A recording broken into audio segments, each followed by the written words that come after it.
Welcome back to another episode of Trash Talk. I'm Jon-Bernard. This is Nick. We are the K-Roos brothers, live from Las Vegas. We've just been here for the NRL Vegas. Now we're staying for UFC 313. It's fight week.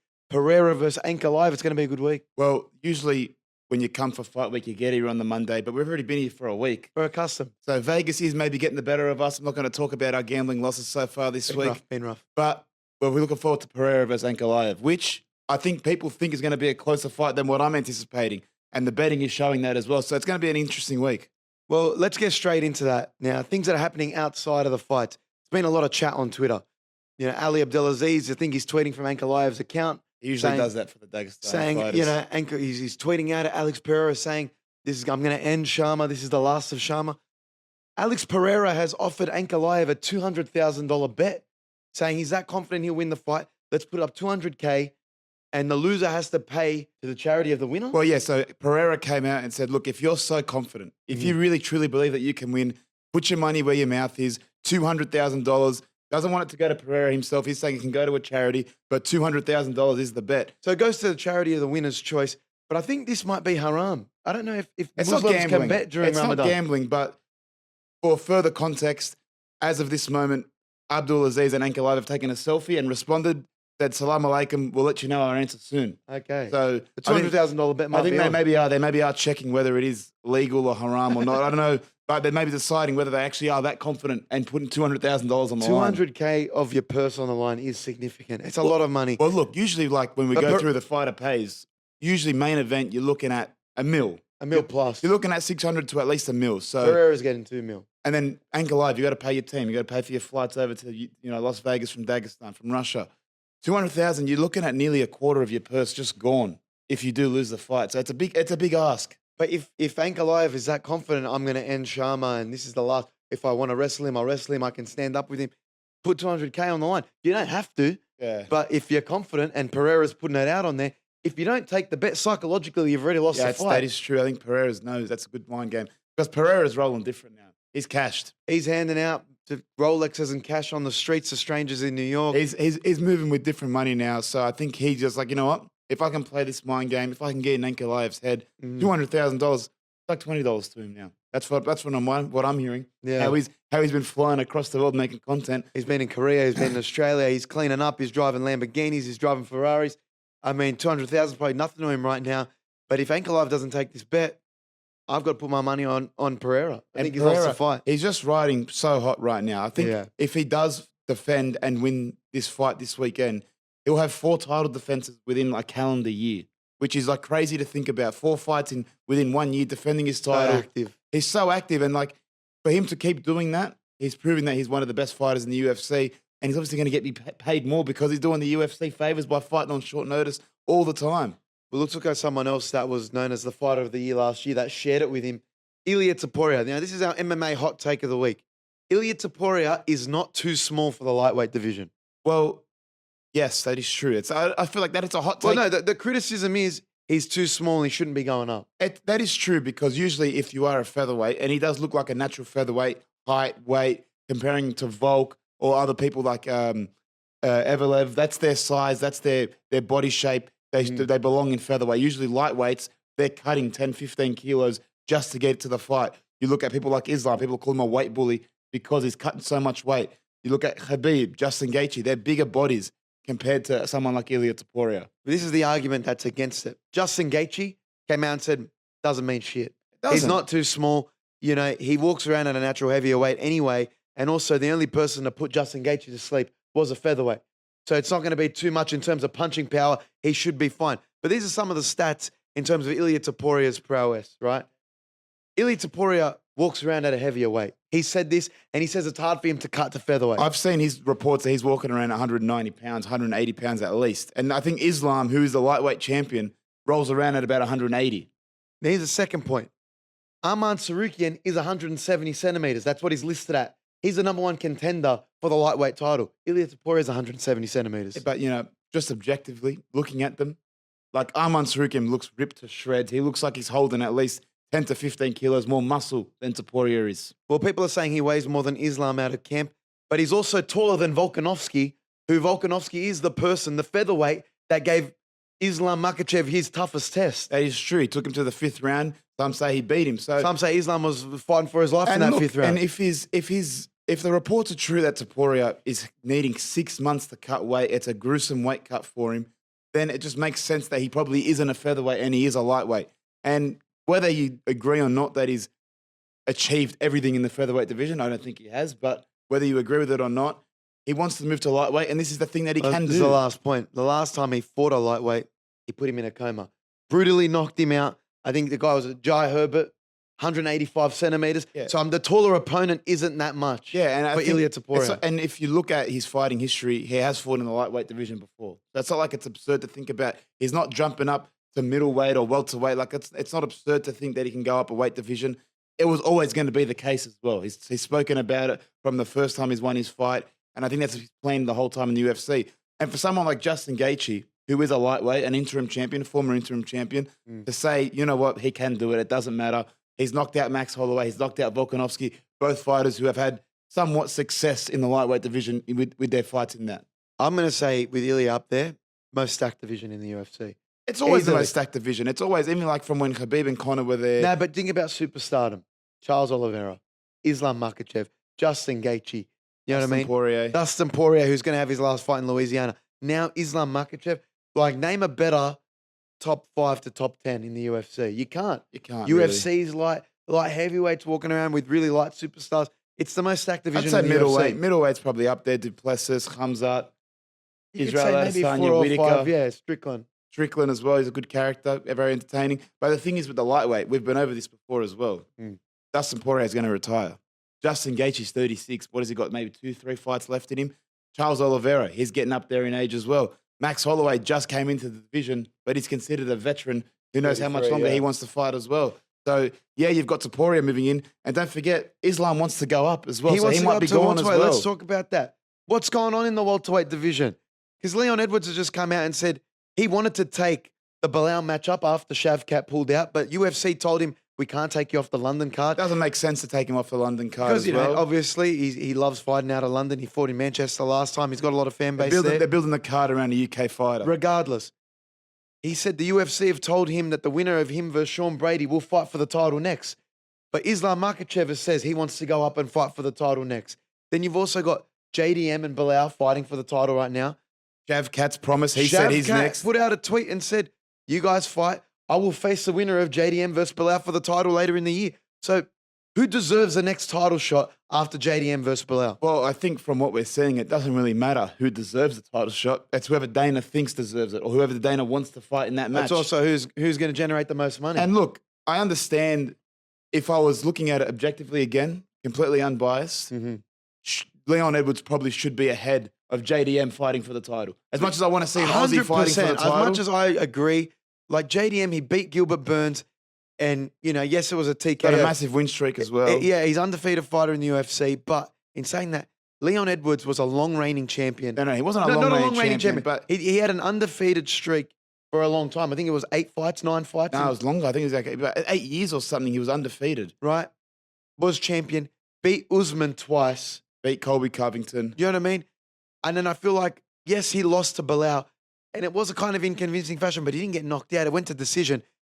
He had to fight at 6 a.m. UK time. Which is if anyone deserves a rematch, it's Leon Edwards in that division. Especially like if there was someone that was going to step in for a Shavkat, why wouldn't Leon Edwards, a former champion, someone that you could make the argument deserves a rematch? He's still, I think, the top-ranked contender in the division. But if Islam does want to come up, he gets an immediate title shot. He's that big of a superstar. But you're saying that there's 3 people in the welterweight division that are basically promised a title shot. Which doesn't make any sense. And who do you think deserves it more?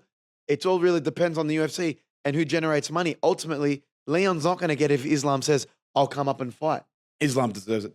Yeah. Like, 1, it's the money fight. 2, it's Islam. He's the pound-for-pound number 1. If he says he wants something, you got to give it to him. The fact is he just doesn't want to fight Belal. That's the only reason he hasn't gone up yet. If JDM does win, we could be seeing another Aussie versus Islam. And I think Islam he's looking at... That'd be rough. I'm saying if you're Islam, though, you've got your Muslim brother, Belal. You maybe want him to win. But selfishly, does he go, look, JDM's an easy fight for me. I want JDM so I can get double champ status. That's an easy fight for me. I reckon I can take him. Is he, maybe in Canada watching And then maybe he's like, yeah, Belal, I want you to win. And then JDM, mate, let's go. It's just he gets the best of both worlds. He gets to celebrate Belal winning, but he also gets to celebrate if he gets to go up and face JDM. But I think he is definitely next in line if he does pull the trigger and want to go up. But he also has a money fight in Ilia waiting for him as well. Yeah. So I think, look, And you know what, actually? Shavkat versus Belal is just not going to sell. You know what the problem is as well? We've just completely glossed over this. What if Sean Brady wins?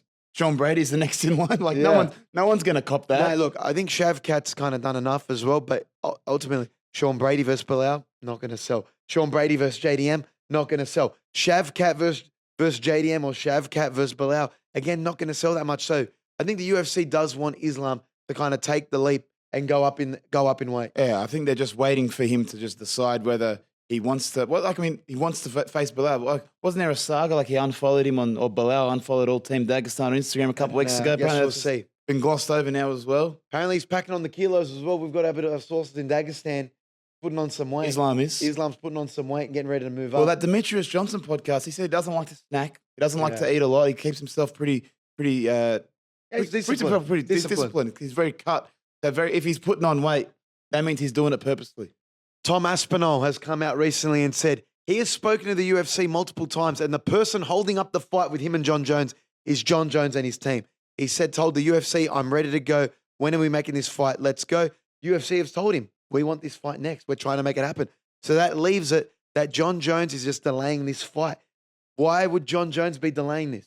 Because he wants to have enough time to recover and prepare. John Jones, at his old age, he's done this the last 2 years now. He's prepared himself to say, look, I'm not going to fight 3-6 months after my previous fight. I'll wait a year. I'll do my homework. I'll do my study. I'll prepare myself to the best of my ability. He's in this period now just studying Tom Aspinall. He's keeping fit, he's training. Look, there's not a lot of footage. On his last fight, he just kind of assembled a camp a good 3-6 months out and was just preparing for Stipe. And he was coming off an injury. So, like, look, yes, he looked great against Stipe, but in his mind, he's all about studying. He's all about knowing his opponent. And there's not a lot of footage on Tom Aspinall. So maybe he's like going through the archives. Maybe he's doing some extensive investigative journalism, finding out stuff about Tom Aspinall and trying to best prepare himself. And but you're delaying Tom Aspinall in the UFC. Like, he's not John getting Jones any younger care. either. I know John Jones doesn't care. That's the UFC's problem. But Aspinall has said, listen, if he's not going to make it happen, I will fight someone else for the undisputed champion. It's not going to be for an interim. I'll fight someone else. And you know what? He pretty much said, like I've said before, I'll retire John Jones without having to fight him. And he's saying he'll fight another contender for the undisputed, and the UFC may have to move past John Jones. Again, the issue, I'm not blaming John Jones for this because, one, he can do whatever he likes. He's not beholden to anybody. He's earned this. And the second thing is the UFC's, they're the ones with the problem. You know the way to make John Jones fight? Give him his 30 mil. That's that's the holdup. If you don't want to pay him, he's not going to fight. Money. And it's like he's the one that holds all the cards. You don't want to pay him 30 mil? That's okay, I won't fight. If you want to pay him 30 mil, let's do international fight week. Yeah, let's go. They're going to have to do that with the help of the Saudis. If Riyadh season card. If you're not getting Conor McGregor like money and the UFC aren't willing to pay it, they're going to have to go lean on the Saudis and say John Jones versus Tom Aspinall in Saudi Arabia, or they do what they did at the Sphere and it's a Riyadh season card. Oh, you can't. I guarantee you, because if John Jones wants that amount of money, 30 million guaranteed, which I think he deserves with his GOAT status and how big this fight is going to be, it's going to be the biggest fight of the year. And it's what everyone's talking about. But the longer it goes, the less people are waiting for it. That is very true. And I agree. But that's, you know what, again, Tom Aspinall, you can complain. He actually brought up the point. I've been avoiding talking about the subject because I don't want to keep complaining and talking about it. But it does need to be brought up that he is advocating to get the fight done as soon as possible. Yeah. But it's John Jones holding it up. He's got to control the narrative at some point. Yeah. You know I feel like John Jones will probably come out and make a response soon. Either call him a pussy or something. I'm not sure. But I'm expecting it soon. Alexander Volkanovski has laid down his plans of what he's going to be doing in his return. Volk's plans right now, come back, beat Diego Lopez, regain the featherweight champion, and then he wants a quick turnaround. Call out movsar Evloev straight away and fight him within 3 months. Volk, very tough plan. It's very ambitious, but it could happen. I think he's a favorite right now against Diego Lopez. $1.60 favorite, and I think that's very accurate. If anything, he should be shorter because he's the featherweight GOAT. He didn't look that bad in his last fight against Topuria. Yes, he got knocked out, but let's just go off round one. And Diego Lopez, look, I don't want to say it, but he's a bit overrated. Like, in my opinion, he's not that level, that caliber of fighter. And I think Volk can dominate him and get an easy win. And if he does do that, he could turn around and face someone like evloev. But you can start the topic off like this. Volk has also laid out plans for retirement. He said, I see myself having 2 to 3 fights left. So I see myself having 2 to 3 more fights left in my career. You know, I beat Diego. I move on to movsar. And then, you know, maybe we set up that big fight with Ilia. He goes and does his thing in the lightweight division. And this fight just becomes bigger. That's obviously best case scenario. So he's but angry. Volk has said he's very content with life outside the UFC. This year off for him has been great. He's relaxed. He's got life on the farm. He's built a career outside of the UFC. He's got the content going. He's got the YouTube channel going. So he just wants to remind everyone that he's the greatest featherweight of all time. And by doing that, by going on a run, a 2-3 fight run, defending the title, and I think he can do it. It's not beyond the realm of possibilities. Volk can still lay claim to being the best featherweight ever. It's not like he's someone that doesn't deserve a title shot. He's not someone that has looked terrible. Yes, I understand 2 of his last 3 losses have been knockouts, but besides that, he's still someone that looks in great shape with a proper training camp. You got to remember that fight against Islam. That was on 11 days' notice. He looked like he was cutting 12 kilos he was in 10 drinking days. every day. He just wanted to take it for the opportunity. Just to snap back into it. So, like, look, if you're getting a motivated Volk, someone that has a clear plan of what he wants to do. The guy's been in a training camp for about 3-6 months. Yeah, he's going to be so prepared for this fight. He's zoned in. I expect him to beat Diego Lopez. evloev will be a tough fight just because of the stylistic matchup. But if he does get through him and he gets that one more big retirement fight, whether against Ilia Topuria to try and get that back, or someone like, you know, Oliveira or Dustin Poirier, maybe even a Max Holloway just to finish that chapter as well. You never know. It's just he has all the cards as well as long as he wins the next fight. But it will be sad to see Volkanovski go. He's one of the GOATs in the UFC. I can't wait to be on the streets in Miami, getting the people of Florida around Volkanovski. People love him. People in America love him. It's going to be great to see him back. But 2 to 3 fights left. It's like the end of an era for the UFC. But like, you know, you said it's sad to see him go. It is because he's a legend retiring. But people are going to go in a state of depression if he loses to Diego Lopez. Let's not talk about that just yet. I'm talking about if he does retire after 2-3 fights, would you rather him go early or do the Jose Aldo where he's fighting randoms in Canada? Where, like, do you want the legend to keep fighting it's on? It's not like he's retiring before he's reached the top. He has been at the pinnacle of the sport. He's not doing a Henry Cejudo and calling it a day and then trying to come back and fight on fight nights.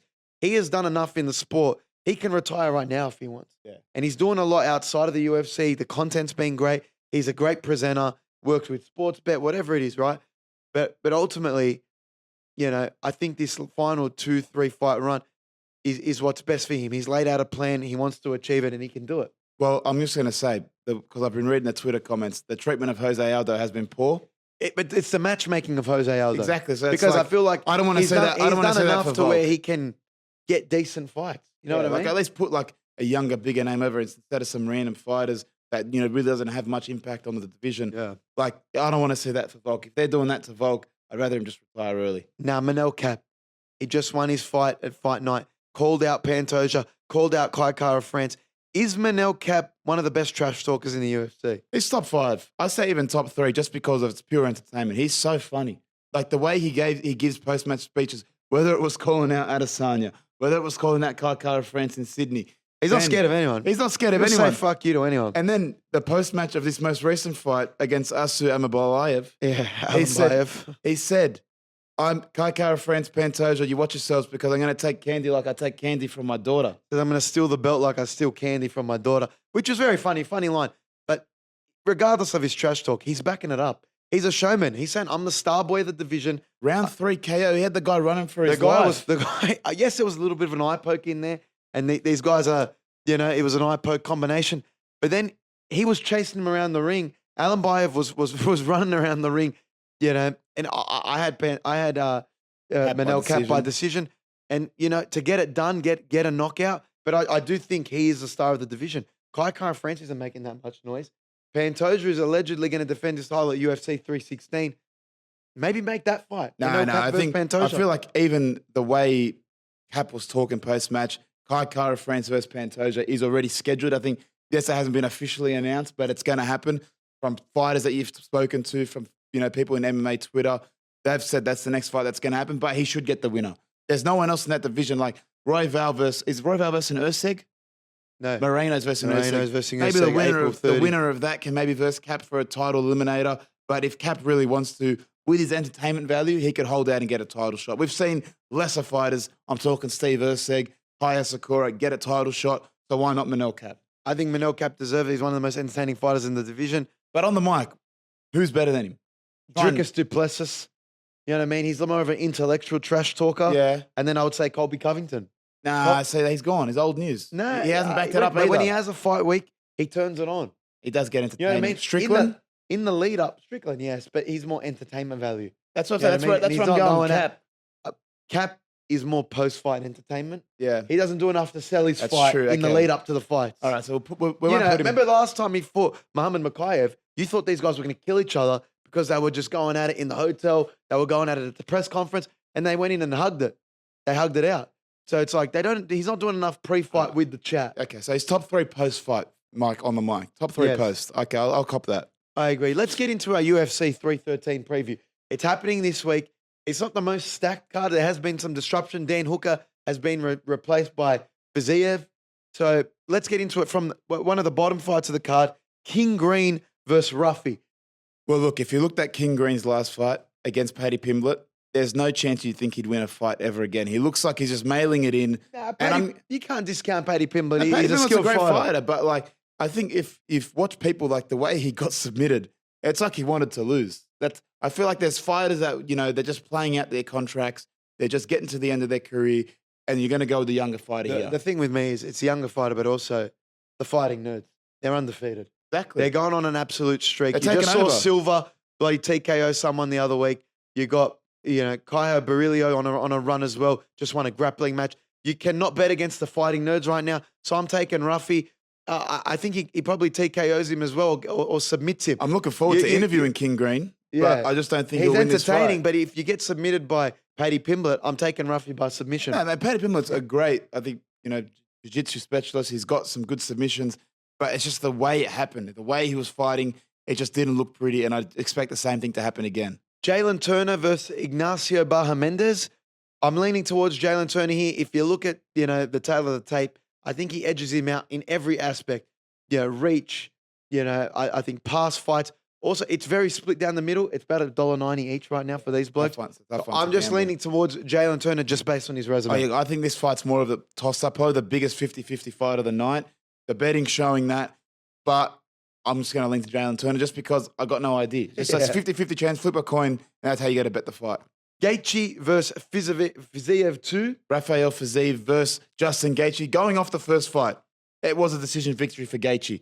But they got fight of the night, very entertaining. If you look at Fiziev's post-fight comments, and even as recently, I think as January, talking about this fight with Justin Gaethje, he said he was dominating him until he got the poke in the eye, and that changed the whole fight. And that's what made Justin Gaethje go a bit more aggressive. And even Justin Gaethje has spoken about he was a lot more safer. He played it a lot more safer in that fight. A lot different to how he usually fights, very aggressive, pushing forward, trying to go for finishes. So he said he's not going to do that this time. Look at the mindset of the fights, right? Justin Gaethje was preparing for Dan Hooker. These guys basically came out and said they're prepared to leave in a stretcher, in an ambulance, and end the night in hospital. That's what Gaethje has been preparing for. Yes, obviously pivot and change the game plan up for Fiziev, right? These guys have fought each other before. They know each other. I do think it's going to go to decision. Yes, you can look at UFC 300 and he was swinging for the fences. Is it a 3 or 5 round Five-round fight. No way it goes. No way. Like Justin Gaethje, he just swings too much. Actually, I actually don't know. It may be a 3-round fight. If it's a With 3-round, him I can coming back maybe in. go decision, but it's very tough. I will have to double check that. But regardless, I'm saying the mindset is different. Both opponents are coming in on short notice. I'm leaning to Justin Gaethje. He's had a long time out. He's had a long time to prepare. He's got his mind right. He's probably in a good headspace. He knows where he is. He's put a tweet out. You live and die by the sword. He's ready to get back into the octagon. And that's what I think a good time out is. I'm leaning more towards Justin Gaethje for this fight. I think he can get it done, and he has bigger aspirations in the division. Why? And if you look at the other fighters, he said he was willing to fight anyone. He told Daniel Cormier, I'm ready to go. He was ready to fight Arman. Arman said no, he wanted to do it at a different weight, which is understandable to cut weight on 2 weeks. He wanted Dustin Poirier. Dustin Poirier said he couldn't do it. He already has an opponent, down in Louisiana. No, I think they said they didn't ask him. They did. No, he said he asked him, but they're already set on his opponent. Okay. Right? Okay. They asked Oliveira. They asked Oliveira. Couldn't get it Oliveira said done. he couldn't make it work. Michael Chandler said he wanted the call, but then he said he's already got his opponent. So this just made sense. And, I don't want to see a Gamrot fight as well. I think Gamrot probably has to earn because they're talking about this being a contender fight as well. Yeah, I think Justin Gaethje says if he wins this fight, he'll go straight into the title contention. Yeah. But my dilemma is Justin Gaethje's 36 years old. Usually I don't like to back older fighters because as you get older, you get slower, you get less athletic. But I also don't like backing people on short notice. Always, I think in short notice fights, the guy that's had more time to prepare themselves for the fight, they usually win the fight. So I feel like just because of that, I'm going to lean towards Gaethje. Mm-hmm. He's a more proven fighter. He's beaten him before. Fizev's on a 2-fight losing streak. He's been out for a while as well. He was supposed to fight in February, couldn't get it done. So I'm going to lean towards Justin Gaethje, but again, very tough one. I can see Fizev getting it done. Let's go to the main event. Alex Pereira versus Magomed Ankalaev. This has been brewing for some time. This fight could have taken place any time in the last 2 years. Right? They've been calling each other out nonstop. Ankalaev has proven himself as the contender. And Pereira's just been knocking out every single contender. He's been, one of the best champions in the UFC. Pereira's confident that he can knock him out, but he's also confident that he can withstand Ankalaev's wrestling. And that's going to be the talk of, and probably the plot of this fight. Can Pereira withstand Ankalaev's wrestling, and will it be a stand-up battle? Well, he's been wrestling in the snow. He's been wrestling in some lake. He's been trying to improve his wrestling in obscure conditions. I don't know why. Maybe just try it in the octagon next time, Alex. Yeah. But I think he can withstand the wrestling because Ankalaev, as much as people think he's a Dagestani Khabib Islam wrestler, he's actually a stand-up fighter. He's a striker, and I think this will be a striking battle. In his last fight with Rakic. Yeah, it was all on the feet. Like he's a striker. He's a good striker as well. People don't think he's that good, but he has been teasing the wrestling online on Twitter. He's going to have to He's been saying Pereira won't be able to contain my wrestling, but Pereira bites back and says, "What's he going to do when I am able to defend takedowns? What's he going to do? We're going to have to be on the feet, and we all know what's going to happen when we go on the feet. He's going to have those leg kicks that he plays well, and you've seen, Ankalaev struggle with leg kicks before, right? To keep him at a distance." And I just think Pereira's striking is just the best and too good in the UFC. He probably lands a left hook at some point after withstanding the wrestling, and I think it's Pereira gets the win. Yeah, and look, and let's not discount this fight is during Ramadan, so he's having to fast. I think that is somewhat a disadvantage. When he came out, the UFC, took embedded into one of the mosques, and he said it's going to be a struggle. I'm struggling doing this in Ramadan, but it's the opportunity I had to take. Doesn't want to pass up on the option. Do you think that was calculated by Pereira? Do you reckon he's like, you know what, I'll take him during Ramadan? No, the UFC offered the fight. You know what I mean? The UFC offered it to you. You either take it or you wait, and he wants to take it. I feel like, that he's going to have to eventually put his money where his mouth is. You can make arrangements with training in Ramadan. You can train more towards night. There's sacrifices you got to make, but if you want to be a champion, other fighters have done it in the past. Other boxers have done it in the past. It's whether you want it or not. And look, I feel like Ankalaev, if he's smart, you do wrestle him. Just be stubborn, try and take him down.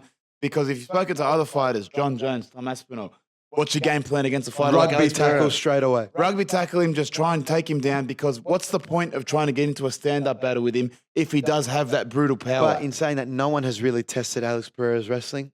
Because usually the fighters... Up until now. I know like the fighters, Jamal Hill, Yuri Prohaska, they're not wrestlers. Yeah. So, if you do have some sort of wrestling acumen or wrestling background, you should take advantage of that because that's where his weakness is. That's his biggest weakness. Whether he's worked on it for 3 years or not, it's still his weakness. So what are you taking? I'm taking Pereira KO. I just think he's going to land it. That left hook is just so powerful. Look, the other question is he hasn't been properly preparing for this fight. I do buy into that. Jeez. Being in Australia just 2 weeks ago when you have a fight in Vegas. But look at the guy's preparations, and we'll ask this to the fighters this week. You got Ankalaev training with Volkov, saying he's very well prepared, putting out tweets saying, I'm in the best mindset I've ever been. I'm ready to go for fight week. He's been climbing mountains. He's been cutting wood. He's been doing massive farm work. He's actually preparing himself the best that he can for this fight. Pereira's been in Australia, touring Australia, partying up at Drake concerts, signing tits, making TikToks. You know what I mean? Daniel Cormier and Charles Sonnen came out and said, I don't know if he's prepared for this fight. I guess we'll see. But he says he's locked in and he's ready to go. I think he's here in Vegas now. He shaved the head. He said, it's time to kill. I'm leaning to Pereira as well. I just think there's a proven track record of him getting a finish. I'm not going to pick a round. He's not going to get it done early or late. I'm just saying the smart thing to do is just not back against Pereira. He's He's one of the biggest stars in the UFC. It's advantageous for him to win in this fight as well for the UFC. And I can see him getting the KO as he usually does. Let's move over to boxing because obviously we just covered the Saudi card. It's been an eventful week. Gervonta Davis just fought. Controversial. So Majority draw. Majority draw. I hate draws. Draws are disgusting in the sport of boxing. They have a sudden death round or something. It should be very rare, and it is very rare. But we're seeing it a lot lately. That's why I want to ask the question, and we'll start off like this: why is boxing so rigged? It's because I feel like the promoters that put the fights on are sometimes the fighters. This is what's happened in recent weeks. Gervonta Davis takes a knee in round 9, saying he got grease in his eye because he just did his hair 2 days ago. Grease was running in his eye, he couldn't see. Regardless, doesn't matter if there's grease, if there's no grease, you took a knee, that constitutes a knockdown. It can't be a draw.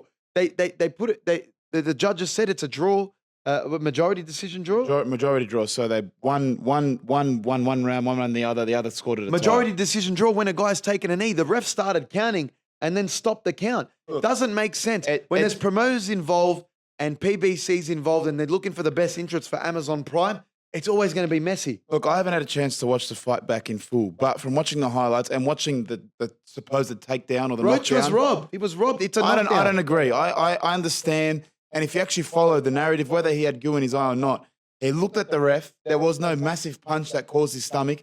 He did have something in his eye. He walked over to his corner, wiped his face. He copped the jab with something in his eye. That's your fault for getting your hair done 2 days ago. I know. He copped the jab and his reasoning But was, I didn't want to get knocked out with not being able to see. Once you take a knee, it's a knockdown. That's the rules of boxing. There's other instances where this has happened before. And I feel like if you're really clamoring on that this was a knockdown, you're probably just a hater of Gervonta Davis. He's saying he's looking for the rematch straight away. But regardless, there's other instances like this.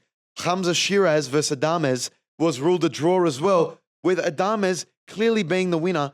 And you had Turki Al-Sheikh going to Hamza Shiraz's corner and saying, you're down 2 rounds on the judges' scorecards, right? So you're down right now. There's 2 rounds to go. You need a knockout. And what happens? It gets called a draw. Look, that's what I'm saying. But like when promoters are having a vested interest in who wins, that's obviously going to lead to some sort of bias and maybe some people calling it rigged.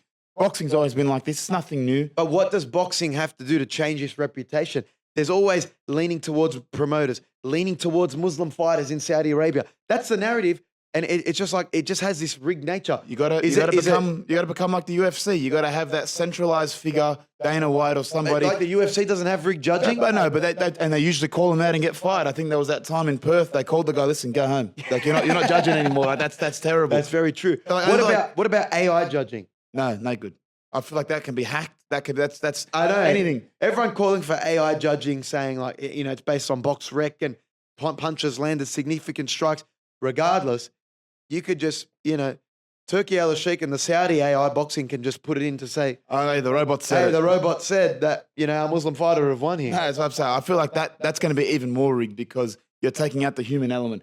And I don't think a robot or artificial intelligence understands the full context of what's going on in the match. Like, there's sometimes like pressuring. There's sometimes ground control time. It's like, yes, you can put those numbers into a formula and try and shoot out a winner, but you're never going to understand the full context of the fight. And look, close fights can be very subjective to judges, who's pressuring, who's landed more.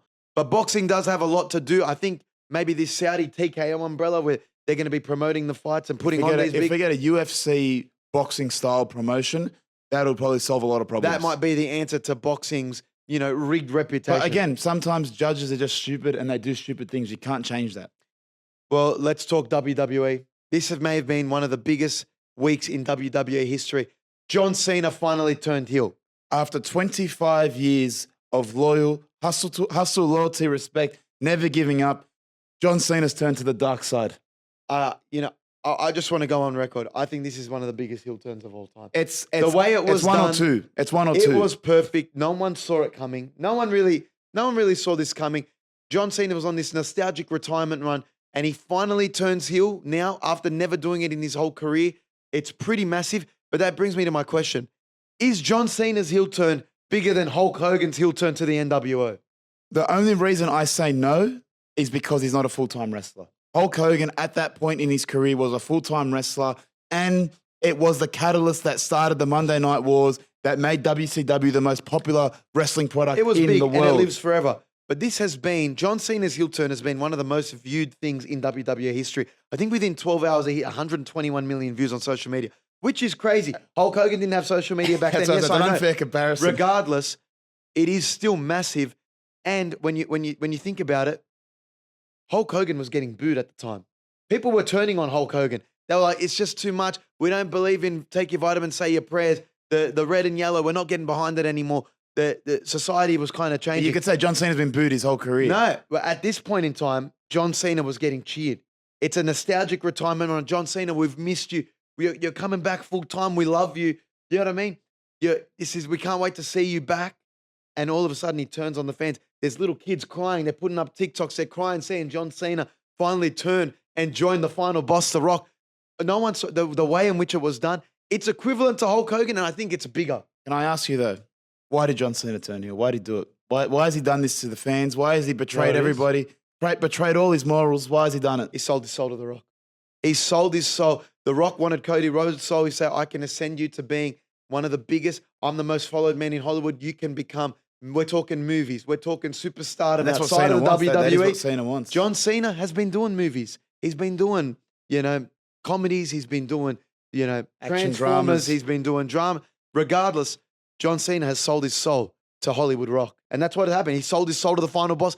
He wants to be making movies. He wants to be the next big star in Hollywood and WWE. He wants that 17th title reign.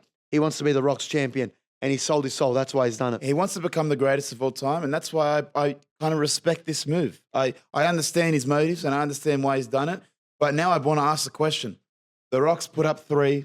He's put up 2. Yeah, it was 2. So he's obviously, he's made John Cena join him. Who is going to be this third member? Because whoever it is, it could be me. But that's the greatest stable of all time. Well, when you think about it, he's put 3, put 2. Who's one? Who's the one? Roman Reigns. Imagine that stable. Roman Reigns, The Roman Rock. Reigns, John Cena. It's just like, you almost don't need it. It's that powerful. You could just leave it as is, as The Rock and John Cena, the Hollywood kind of stable. Cena sold his soul to be the greatest of all time, get this final 17th title reign and solidify himself. You don't need Roman Reigns in this. You don't really need a third person. I don't want there to be a third person. It's not Travis Scott? It doesn't, no, I don't know. I mean, The Rock saying Travis Scott can be, he might wrestle down the line. He's been training, but I don't know. But listen, this has been the greatest heel turn of all time, and it's definitely made the road to WrestleMania all the more exciting. What's John Cena going to do next? Face Cody Rhodes and just maybe appear on Raw in 2 months. Surely he beats Cody Rhodes. Yeah, no, you got to With give The him Rock 17. behind you and The Rock saying, I'm going to make you my champion. It's perfect for The And Rock. no offense to Cody Rhodes, your title reig's been pretty boring. Like it's nearly been a year. It's been quite insignificant. John Cena deserves a title to put some significance back to the title. I guess we'll wait and see. We'll have to wait and see. But that's all for us on Trash Talk this week. Thank you for tuning in. Make sure you stay tuned to the clips at Jon-Bernard K, and you're subscribed on YouTube at K Roos Bros. That's all we have time for. Back to you in the studio, Ryan.